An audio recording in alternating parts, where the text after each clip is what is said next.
दोस्तों, आप ये जो किताब देख रहे हो, इस किताब का नाम है योग वशिष्ठ। और सनातन संस्कृति में इस किताब का महत्व बहुत ज़्यादा है। मैंने जो गुरुजी है हमारे निश्चलानंद सरस्वती, उन्होंने कहा है कि सबसे बहुत ज़्यादा इम्पोर्टेंट जो किताब है उनमें से एक है योग वशिष्ठ। और गीता तो है ही। और इस किताब में मैं ये चीज़ खुद जब पढ़ता हूँ तो मुझे ये रियलाइज होती है कि हर एक जीव को जितने भी प्रश्न हैं उन सब प्रश्नों का उत्तर इस किताब में है, जिसका नाम योग वशिष्ठ है। अब मैं इस किताब को पढ़ रहा था तो मुझे एक चीज दिखी जो मुझे लगा कि मैं आपसे शेयर करूं, क्योंकि इस चीज पे हम बहुत गंदा रोना रोते हैं। हम कहते हैं कि मेरा नसीब खराब था इसलिए मेरे साथ यह चीज हुई है, मेरा प्रारब्ध ही खराब था इसलिए मेरे साथ ये चीज हुई है। लेकिन जब मैं योग वशिष्ठ पढ़ता हूँ, यहाँ पे एक कहानी है, एक कहानी के रूप में पूरी जिंदगी को बहुत सटीक, बहुत गहन और बहुत डीप तरीके से समझाने की कोशिश योग वशिष्ठ ने भगवान श्री राम को कही है। तो यहाँ पे कहा गया है कि जो आपका प्रारब्ध है वो आपका पुरुषार्थ है। अब जो भोग रहे हैं, जो भी अपने साथ होता है वह हमारे प्रारब्ध के कारण होता है। हमारा जन्म भी हमारे प्रारब्ध के कारण होता है। इस चीज को तो आप सनातनी हो तो ये जानते ही होंगे। पर आपका प्रारब्ध ही आपका पुरुषार्थ था, इसलिए वो प्रारब्ध बना है। तो वो जो किया हुआ है, वो जो आया है, वह कोई बर्डन नहीं है, वो आपके खुद के कर्म ही है। इसी चीज को बहुत डीप तरीके से समझने की कोशिश करो, क्योंकि इस जिंदगी में अगर मैं दुखों से, पीड़ा से, कष्ट से जा रहा हूं तो यह मेरे प्रारब्ध के कारण आया है। और वो प्रारब्ध क्या है, योग वशिष्ठ कहता है, वो आपका पिछले जन्म में किया गया पुरुषार्थ है। तो आप समझ रहे हो कि मना, रामदास स्वामी कहते हैं। और योग वशिष्ठ के बाद अगर कोई बहुत इंपॉर्टेंट ग्रंथ है हमारे साहित्य में तो वह दास बोध है। और दास बोध का जो मीनिंग है वो मनाची श्लोक है। मनाची श्लोक में रामदास स्वामी कहते हैं कि मना त्वाचिरे पूर्व संचित केले तया सारखे भोगने प्राप्त झाले। तो मना त्वाचिरे पूर्व संचित केले, इसमें मैं एक चीज बताना चाहता हूं। देखो कि जो भोग रहे हैं वो पुरुषार्थ के कारण, अपने प्रारब्ध के कारण ही भोग रहे। इसमें दो दो चीजों के प्रारब्ध होते हैं। एक संचित कर्म होते हैं और एक प्रारब्ध कर्म होते हैं। तो संचित कर्म ये है कि वो अभी अभी वो क्रियान्वित नहीं हुए हैं, वो अभी भोगने को नहीं आए हैं, वो अच्छे हो या बुरे हो।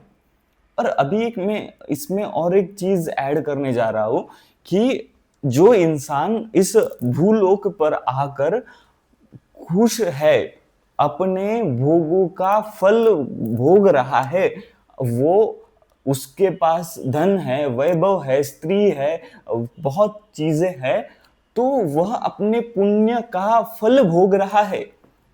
जिस जैसे ही उसके पुण्य कर्म खत्म होंगे वह गहरी पाप की इसमें चला जाएगा। तो जो भी व्यक्ति यहाँ पे कष्ट कर रहा है, यहाँ पे पुरुषार्थ कर रहा है, वो व्यक्ति अपने अकाउंट में जो डेब्ट है, जो कर्जा है, उसको वो जो प्रारब्ध, जो गलत कर्म उसने कई जन्म पहले किए हुए हैं, उसको वह भोग रहा है। यानी उसका क्या हो रहा है, उसका डेब्ट, उसका कर्जा चला जा रहा है। पर उसी समय यहाँ पे कुछ लोग हैं जो पुण्य का फल भोग रहे हैं। तो अगर आप दुख में हो, अगर आपके लाइफ में पीड़ा है, अगर आपके लाइफ में संकट है, तो ये अच्छी चीज है, अच्छी बात है, क्योंकि आपका अकाउंट खाली हो रहा है, आप कर्जों से मुक्त हो रहे हो। अगली चीज में आना चाहूंगा, जो चीज मैं यहाँ पे एक्सप्लेन करना चाहता हूँ उस चीज पे आऊंगा। योग वशिष्ठ में यह कहा गया है कि दो टाइप के कर्म होते हैं। एक पुण्य कर्म होते हैं और एक पाप कर्म होते हैं। पुण्य कर्म यानी क्या, जिस जिस जहाँ पे हमने कुछ दान किया है, धर्म किया है, अच्छा किया है, उससे पुण्य कर्म हमारे जीव के फाइल में ऐड हो गए। और पाप कर्म यानी हमने जो जो किसी को पीड़ा दी है, दुख दिया है, अधर्म किया है या अधर्म कर रहे हैं, तो वो पाप कर्म में आते हैं।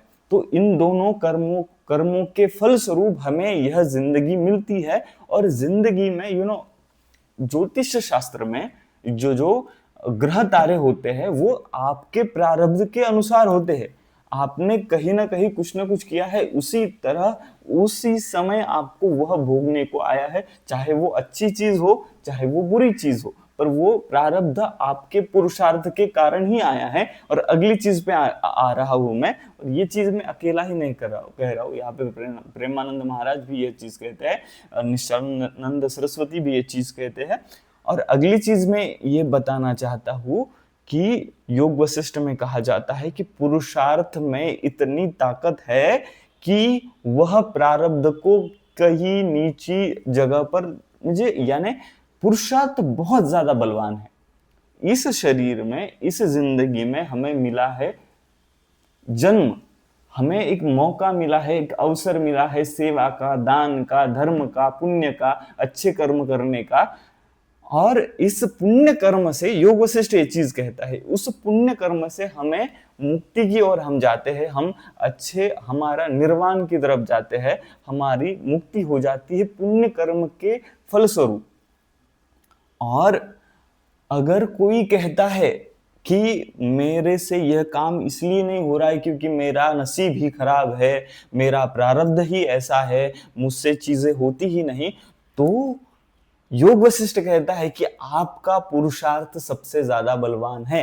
आपका पुरुषार्थ में इतनी ताकत है कि वो आपके प्रारब्ध को भी बदल सकता है, यानी प्रारब्ध यानी पुरुषार्थ जो किया है पिछले जन्म में, तो अब आप अगर अच्छे कर्म करोगे, अच्छे पुरुषार्थ करोगे, तो आप में इतनी ताकत है कि आप आपकी जिंदगी बदल सकते हो, सत्कर्म कर सकते हो, अच्छे कर्म कर सकते हो, अच्छे मार्ग पर जा सकते हो, और आपके जिंदगी को, अपने जिंदगी को भगवान के पैरों में यानी मोक्ष की तरफ, मुक्ति की तरफ ले जा सकते हो। इस बुक से यह हमें जो बोध मिलता है। अब आगे जाते हैं और इस चीज को कर्मण्यवाधिकारस्ते मां फलेषु कदाचन, ये जो गीता का श्लोक है, इस श्लोक में भी भगवान श्री कृष्ण कहते हैं कि आपको कर्म पर अधिकार है, आप कर्म कर सकते हैं, और कर्म ही बहुत ज्यादा बलवान है। इससे यह चीज मैं फिर से बार बार बताता हूँ और डिराइव ये चीज करना चाहता हूँ कि इस जन्म के पुरुषार्थ में इतनी ताकत है कि आप जो चाहो वो कर सकते हो। गीता में भी यही कहा गया है, दासबोध में भी यही कहा गया है कि पुरुषार्थ बहुत ज्यादा बलवान है, इस जन्म के कर्म बहुत ज्यादा बलवान है। तो मॉरल ऑफ द स्टोरी, और ऐसे इतिहास में, पुराणों में ऐसे कई एग्जाम्पल है, कई ऐसे प्रमाण है जहां पर प्रारब्ध से ज्यादा पुरुषार्थ ने प्ले किया है और पुरुषार्थ जीता है। एक उदाहरण है कि सावित्री, आपने नाम सुना ही होगा। तो सावित्री के पति को यह शाप था, या उनको पता था कि उनका जीवन जाने वाला है। विवाह होता है तभी उनको पता होता है कि मेरा जो पति है वो इतने इतने साल जीने वाला है, उसके बाद उसकी मृत्यु होने वाली है। फिर भी वह उस पति से विवाह करती है, और जब पति का मृत्यु होता है प्रारब्ध के कारण, तब वो यमराज के पीछे पीछे जाती है, यमराज से अपने पति का जो जीवन है वो फिर से मांगती है। ये चीज पुराणों में हुई, ये चीज हुई है कि प्रारब्ध को भी हराया है पुरुषार्थ ने, और संतों की यही वाणी है और यही है। तो मोरल ऑफ द स्टोरी में ये चीज बताना चाहता हूँ कि पुरुषार्थ कीजिए, अपने कर्मों पर विश्वास कीजिए, अपने ताकत पर विश्वास कीजिए, क्योंकि जो भी मिला है वो अपने पुरुषार्थ के कारण मिला है और अपने कर्मों के ही कारण मिला है। और हमें अगर जिंदगी उठानी है, उत्थान करना है, तुकाराम महाराज कहते हैं कि अगर हमें अपनी जिंदगी अपलिफ्ट करनी है तो हमें अपने पुरुषार्थ कर्म के करने से ही, पुण्य कर्म करने से ही, दान पुण्य धर्म करने से ही हम अपनी मुक्ति की तरफ, निर्वाण की तरफ, अपने कैलाश की तरफ, या जो भगवान का स्थान है उनके चरणों की तरफ, या गुरु की कृपा की तरफ जा सकते हैं। धन्यवाद, आपने देखा, मुझे बहुत अच्छा लगा। Thank you so much for watching this video.